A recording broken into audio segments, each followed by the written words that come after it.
Bonjour et bienvenue à tous, c'est l'heure du journal sur AC2 TV. Voici les titres. L'ancien ministre des Sports Oswald Omeki n'est plus membre du parti Union progressiste Le Renouveau. Il a été suspendu pour faute grave. Après un clash entre Trump et Zelensky à Washington, les alliés de Kiev font bloc. Les détails dans ce journal. Puis en sport, le FC Barcelone s'est imposé face à la Real Sociedad ce dimanche sur le score de 4-0 en Liga. Le développement de ces titres et bien d'autres, c'est tout de suite. L'ex-ministre Oswald Omeki n'est plus membre du parti UPL Renouveau. L'ancien patron du ministère des Sports est suspendu et destitué à titre provisoire par le parti. Cette décision a été prise par la direction exécutive nationale du parti lors d'une session ordinaire tenue à Cotonou le 26 février dernier. Le parti souhaite aller plus loin avec des sanctions disciplinaires contre le ministre Omeki pour faute grave. Cet ancien cacique du pouvoir et proche du chef de l'État est en prison depuis fin 2024. Accusé de tentative de déstabilisation de l'État en complicité avec l'homme d'affaires Olivier Bokor, il est condamné à 20 ans de réclusion criminelle par la Criette. Dans la nuit du samedi au dimanche, un violent incendie s'est déclaré à Cobert après la collision de deux camions transportant du carburant de contrebande. L'explosion a embrasé un troisième camion stationné à proximité et a gravement endommagé la chaussée. Le bilan fait état de 6 morts et plusieurs blessés selon le deuxième adjoint au maire Bernardin Kouchadé à Sogba. Les sapeurs-pompiers de Porto Novo sont intervenus pour maîtriser les flammes. La police, quant à elle, a sécurisé la zone pour éviter d'autres dégâts. Le gouvernement du président Patrice Talon a récemment dressé le bilan du programme spécial d'insertion dans l'emploi PSIE. Après 4 ans de mise en œuvre, plus de 7000 jeunes ont été insérés dans 1668 entreprises à travers le pays. Les détails dans cet élément.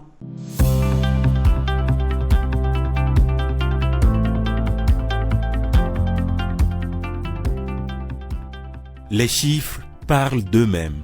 Plus de 7130 jeunes insérés dans 1668 entreprises à travers le pays. Avec près de 90% des objectifs atteints, le PSIE s'impose comme un levier efficace contre le chômage des jeunes diplômés. Mais au-delà des statistiques, ce sont des trajectoires individuelles qui se dessinent, comme celle de Mireille, Igor et Cédric, 3 jeunes qui ont vu leur avenir basculer grâce à ce programme. C'est pas ma curiosité que je me suis inscrit. Et après l'inscription, j'ai commencé par postuler. Et à maintes reprises, on m'a appelé. Et je n'allais pas. Et je me disais, bon, qu'est-ce qu'il fallait faire? Parce que j'étais en service dans une autre structure de la place. Et fortuitement, l'après-midi, comme ça, on m'a appelé pour un entretien. 3 jours après, on m'appelle, on me dit, bon voilà, j'ai eu plusieurs opportunités, plusieurs entreprises qui m'ont appelé. Et j'avais un choix à faire. Et le choix s'est porté sur SDP. Je me suis retrouvé ici en 2022. C'est grâce à PSIE que pour moi particulièrement, l'insertion professionnelle a été réelle. C'est vrai, j'ai eu à travailler à la cour d'appel, mais ce n'était pas sur une longue période et ce n'était pas vraiment ce que je pratique ici. On est aujourd'hui 70 collaborateurs au sein du cabinet. Sur les 70, 11 ont été recrutés via le PSIE et dès le départ, dès la création de l'entreprise. Sur les 11 recrutés, 8 ont été embauchés et 3 sont toujours en contrat PSIE qui se va finir dans 3 ou 4 mois et ces 3 seront également embauchés. Donc c'est 100% des allocateurs que nous avons reçus via le programme PSIE qui ont été recrutés par l'entreprise et qui me donnent entièrement satisfaction. Grâce à ce programme, j'ai pu hausser mon niveau de vie. J'ai quitté quand même un salaire qui était minimum ou bien un salaire de base pour arriver à un salaire conséquent. qui me permet aussi de pouvoir subvenir à mes besoins. C'est vraiment une bonne initiative, ce programme. Et ce programme, on peut le dire fièrement, a permis pas seulement à nous, notre entreprise, de mettre sur le marché béninois des solutions numériques. Et à l'instar, par exemple, comme dans les pays de la Silicon Valley et tout, de la Silicon Valley aux États-Unis et tout, des entreprises comme la nôtre ont pu développer des solutions comme Barostrat, comme Prunel, comme des applications de gestion de fermes avicoles complètes qui tournent aujourd'hui au Bénin et même dans la sous-région grâce au soutien du PSIE. Si le PSIE affiche des résultats prometteurs, tout n'est pas parfait. L'un des défis majeurs reste l'inadéquation entre les formations suivies et les besoins réels du marché du travail. Pour y remédier, le gouvernement a renforcé l'orientation professionnelle et la formation des bénéficiaires. Aujourd'hui, nous avons des systèmes de formation où les entreprises participent. On appelle ça de l'alternance. À un moment donné, il faut donner l'opportunité à la personne en formation d'aller dans l'entreprise de façon réelle et de découvrir ce dont on parle. Et ça, c'est en cours, à ma connaissance, cette réforme est en cours dans notre pays, ça va se généraliser et nous aurons besoin de la bonne volonté des entreprises de participer à la formation des jeunes parce que l'école, l'université, les centres de formation ne peuvent pas tout faire. En donnant aux jeunes les moyens de s'insérer durablement, le PSIE est un investissement sur l'avenir.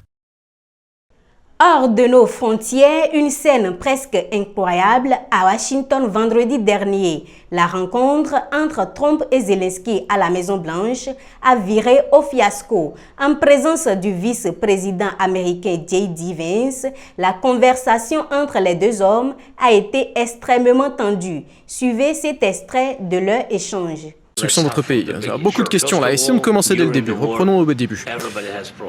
Depuis le début de la guerre, tout le monde a des problèmes, même vous. Mais vous avez un océan qui vous protège. Mais ne vous sentez pas autant en sécurité à l'avenir. Ça, vous n'en savez rien. Vous n'en savez rien. Que Dieu vous en garde. Ne nous dites pas ce que nous allons faire. Nous essayons de résoudre un problème. Ne nous dites pas comment nous allons nous sentir. Vous n'êtes pas à même de nous dire comment nous allons nous sentir. Vous n'êtes pas à même de dicter ce que nous ressentirons. Nous nous sentirons très bien. Nous nous sentirons très bien. Nous nous sentirons très fort. Pour l'heure, vous n'êtes pas vraiment en position de faire cela. Vous êtes dans une position très délicate. Vous n'êtes pas dans la bonne position. Vous n'avez pas les atouts pour vous comporter ainsi. Là, vous êtes en train de jouer la vie de milliers de personnes. Là, vous êtes en train de risquer la Troisième Guerre mondiale. Vous risquez la Troisième Guerre mondiale. 2 jours après le clash entre Trump et Zelensky à la Maison-Blanche, 15 dirigeants alliés à Kiev se sont réunis ce dimanche à Londres pour un sommet exceptionnel sur l'Ukraine et la sécurité en Europe. L'objectif est de renforcer les garanties de sécurité face aux craintes de désengagement américain, une inquiétude accentuée par l'échange tendu entre Trump et Zelensky vendredi dernier.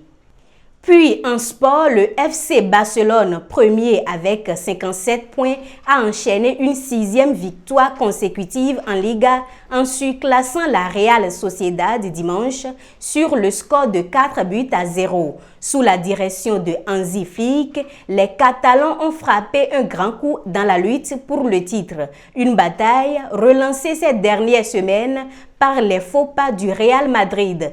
Désormais 3e avec 54 points, le club madrilène a encore perdu du terrain après sa défaite face au Betis Séville samedi avec un score de 2-1. L'Atlético de Madrid se positionne 2e avec 56 points après sa victoire 1-0 contre l'Athletic Bilbao. Mesdames et messieurs, nous sommes à la fin de ce journal. Retrouvez en direct sur HC2 Télévision www.hc2tv.bj la grande édition du journal tous les jours à 13h, 16h, 20h, 23h, 3h et 7h du matin. Vous pouvez également la voir en publication sur notre site internet hc2tv.bj et sur tous nos canaux digitaux. Merci de nous avoir suivis. D'ici là, portez-vous bien.